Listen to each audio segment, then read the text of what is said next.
4 দিন অন্তর দাড়িতে কলপ করতে হচ্ছে বিরাট কোহলিকে। টেস্ট থেকে অবসরের এটাই কারণ বলে দিলেন বিরাট।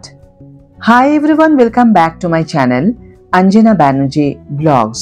বন্ধুরা, তোমাদের সকলকে আমার এই ছোট্ট ইউটিউব চ্যানেলে স্বাগত জানাই। টেস্ট ক্রিকেট থেকে অবসর নিয়ে মুখ খুললেন বিরাট কোহলি। বুঝিয়ে দিলেন বয়স হয়েছে বলেই ক্রিকেটের সবচেয়ে লম্বা ফরম্যাট থেকে বিদায় নিয়েছেন তিনি। টেস্ট খেলার ধকল কি আর সামলাতে পারছিলেন না বিরাট কোহলি? ফিটনেস নিয়ে এত পরিশ্রমের পরেও কি ক্রিকেটের সবচেয়ে লম্বা ফরম্যাট খেলতে সমস্যা হচ্ছিল তার? টেস্ট ক্রিকেট থেকে অবসর নিয়ে মুখ খুললেন কোহলি। বয়স হয়েছে বলেই ক্রিকেটের সবচেয়ে লম্বা ফরম্যাট থেকে বিদায় নিয়েছেন তিনি, সেটাই বুঝিয়ে দিলেন। লন্ডনে একটা নৈশভোজের আয়োজন করেছিলেন যুবরাজ সিং। ভারতের প্রাক্তন ক্রিকেটার তার সংস্থা উই ক্যানের টাকা তোলার জন্য এই আয়োজন করেছিলেন। ইংল্যান্ড সফরে যাওয়ার পর ভারতীয় দলের ক্রিকেটার ও সাপোর্ট স্টাফেরা সেখানে গিয়েছিলেন।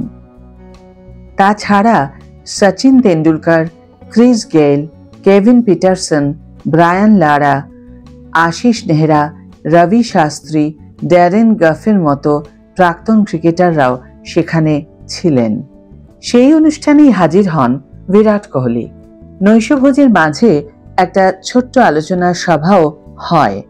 সেখানে সঞ্চালক গৌরব কাপুর কথা বলেন শাস্ত্রী, যুবরাজ, পিটারসেন, গেইল ও গফের সঙ্গে।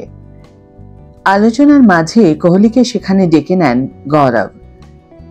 তাকে জানান মাঠে কোহলিকে যে আর দেখা যাচ্ছে না, তাতে ভক্তেরা কষ্ট পাচ্ছেন। গৌরবের কথায় জবাব দিতে গিয়ে কোহলি বলেন, 2 দিন আগেই দাড়িতে কলপ করলাম। যখন 4 দিন অন্তর দাড়িতে কলপ করতে হয়, তখন বুঝতে হবে যে এবার সময় হয়ে গিয়েছে।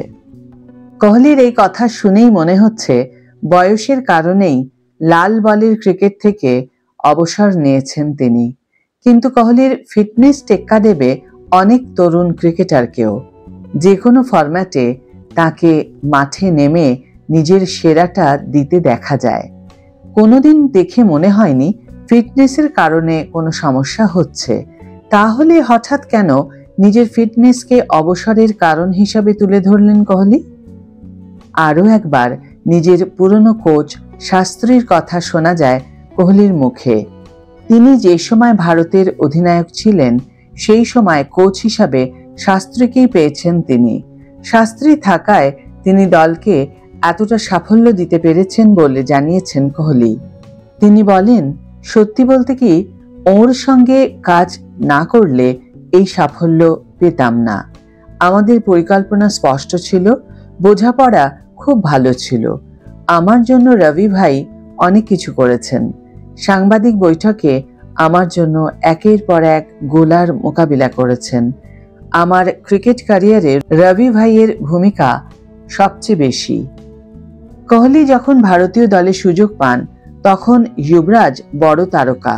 সেই যুবরাজের সঙ্গে অনেকটা সময় খেলেছেন তিনি, সেই কথাও জানিয়েছেন কোহলি। তিনি বলেন, ঘরোয়া ক্রিকেট খেলার সময় প্রথম যুবরাজের সঙ্গে পরিচয়। ভারতের হয়ে যখন খেলা শুরু করেছিলাম, তখন যুবরাজ, জাহির, হরভজনের মতো সিনিয়রকেও পেয়েছি। ওরা আমাকে অনেক পরামর্শ দিয়েছেন।